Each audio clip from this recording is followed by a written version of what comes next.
va terminer avec Neoen, perspective a priori solaire pour le groupe d'énergie renouvelable. Après une mauvaise passe boursière en 2021, Neoen se ressaisit bien à la faveur de résultats prometteurs. Exactement.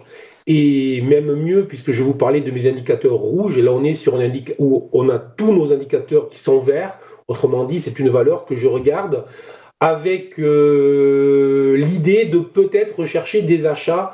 Et si je creuse le sujet, en plus, je vais constater que la valeur a dessiné une configuration graphique que l'on appelle un V bottom. C'est un V comme un V, c'est-à-dire accélération baissière très puissante, très forte.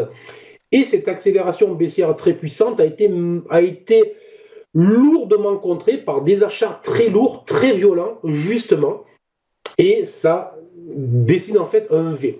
Ce V a été activé et ce V pourrait conduire la valeur jusqu'à 50 euros.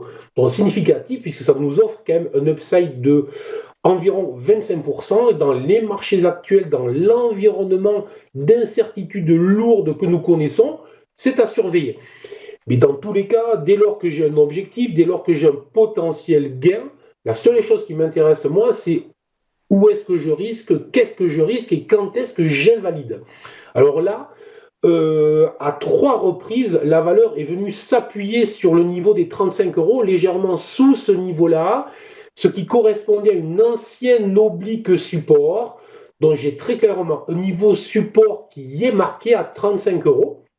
Donc, je suis positif, les indicateurs me l'indiquent, l'analyse chartiste me l'indique, j'ai une invalidation, j'ai un objectif, donc vous avez compris, je vais rechercher des signaux ou je vais regarder pour entrer à l'achat sur ce titre tant que le niveau des 35 euros ne sera pas revu.